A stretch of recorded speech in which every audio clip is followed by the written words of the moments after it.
कल को मैं और साद अलग होंगे तो साद के लिए सब कुछ नए सिरे से अरेंज करना थोड़ा मुश्किल हो जाएगा ना।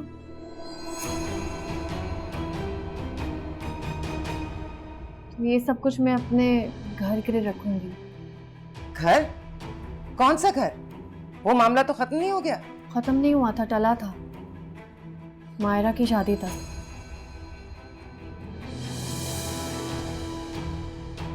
मायरा की शादी के बाद हम शिफ्ट हो जाएंगे। अपना जहेज मैं वहां इस्तेमाल करूंगी।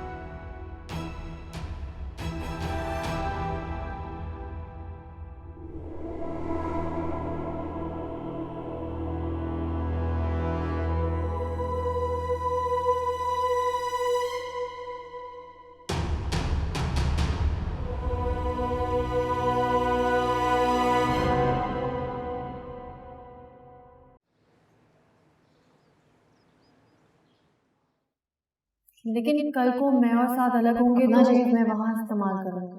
खत्म नहीं हुआ था, टला था, मायरा की शादी तक। मायरा की शादी के बाद हम शिफ्ट हो जाएंगे। मायरा की शादी के बाद हम शिफ्ट हो जाएंगे। अपना जहेज मैं वहां इस्तेमाल करूंगी। अपना जहेज मैं वहां इस्तेमाल करूंगी। साद के लिए सब कुछ नए सिरे से अरेंज करना थोड़ा मुश्किल हो जाएगा ना। अम्मी, बुलाया आपने? हाँ हाँ हाँ, आओ बैठो।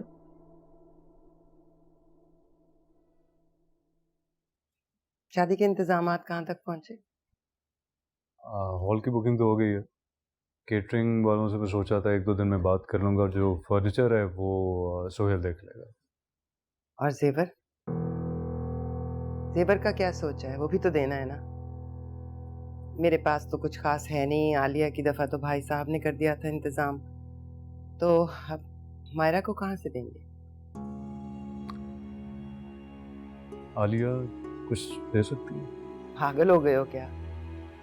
मतलब शादीशुदा बहन से जेवर मांगते हुए तुम्हें शर्म नहीं आएगी क्या? और फिर उसके ससुराल वाले क्या सोचेंगे कि जेवर कहाँ गया? तो फिर बताएं अम्मी, मैं क्या करूं? आपके सामने ही है। नई नई नौकरी है, एक लोन में ले चुका हूँ। जेवरात के लिए अब पैसे मैं कहाँ से लेके आऊँ? तो क्या खाली हाथ बहन को रुखसत कर दोगे?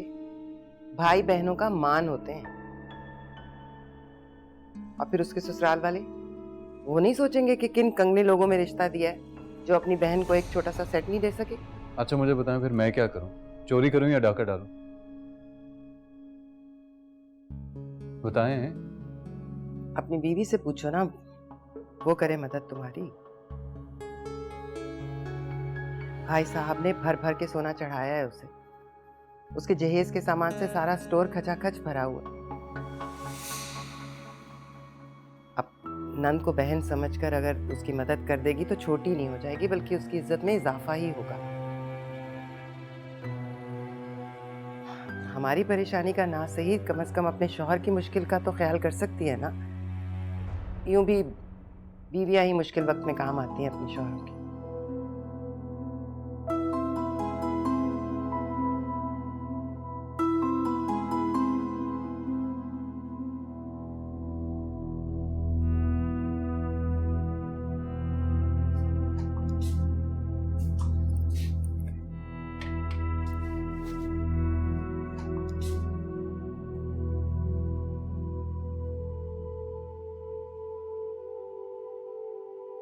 क्या हुआ साद?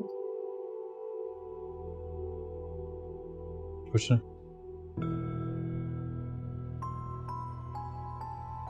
क्या बात है साद, मुझसे तो शेयर करें, बताएं मुझे। बस वही यार, मायरा की शादी की टेंशन है। समझ नहीं आ रहा कि सब कुछ कैसे मैनेज होगा। लोन की रकम से तो सिर्फ फर्नीचर और केटरिंग का ही बंदोबस्त हुआ है। अभी जेवरात और इलेक्ट्रॉनिक के आइटम्स रहते हैं। पता नहीं क्या होगा। जायरा,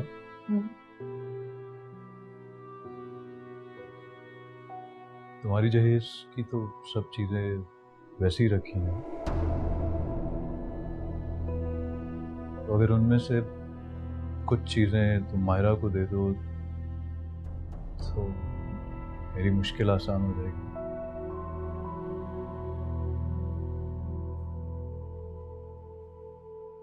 देखो मैं समझ सकता हूँ तुम्हारे लिए ये सब कुछ करना आसान नहीं होगा, क्योंकि हर लड़की की जहेज की चीज़ों से बहुत एसोसिएशन होती है।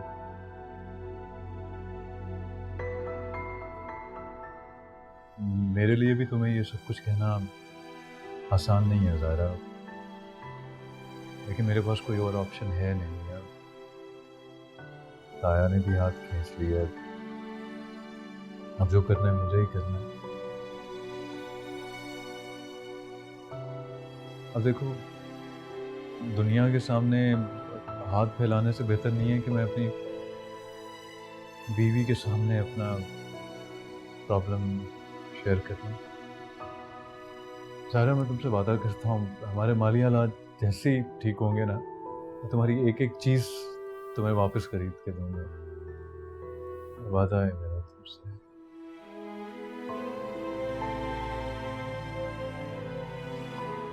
क्या सोच रही हो ज़ारा? क्या ये सारी चीज़ें तुम्हारे लिए मुझसे बढ़कर? नहीं साथ,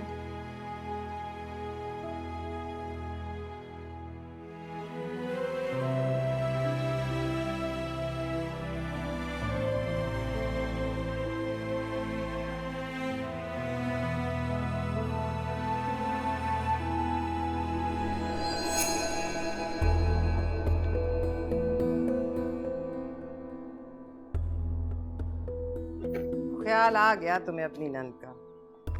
चलो, देर आए दुरुस्त आए। भाई एक बात की तो तुम्हें दाद देनी पड़ेगी, और किसी की परवाह तुम्हें हो या ना हो, अपने मियाँ की बड़ी परवाह है। एक रात की परेशानी भी नहीं देख सकी तुम उसकी। चलो, इस घर में किसी को तो अपना समझती, किसी का तो ख्याल है तुम्हें। हमारे लिए यही बहुत है।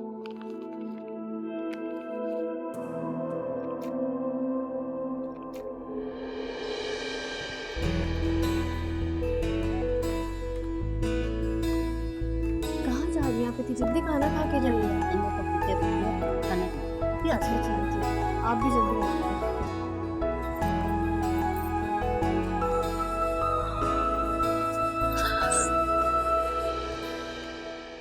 जान कैसी कैसी हैं आप? हो? मैं ठीक हूँ। ये क्या तुमने आर्टिफिशियल ज्वेलरी क्यों पहनी है? हाँ, गोल्ड की ज्वेलरी क्यों नहीं पहनी? इतने सादे कपड़े क्यों भाई? यही तो दिन है पहनने ओढ़ने के, कब पहनोगी फिर? अब वैसे ही मैंने नहीं पहने, और कौन पहनता है गोल्ड की ज्वेलरी? अम्मी बहुत संभालनी पड़ती है। अरे बेटा, घर की शादी, अब नहीं पहनोगी तो कब पहनोगी? अच्छा चलिए छोड़े ना इन बातों को, अंदर आइए। अच्छा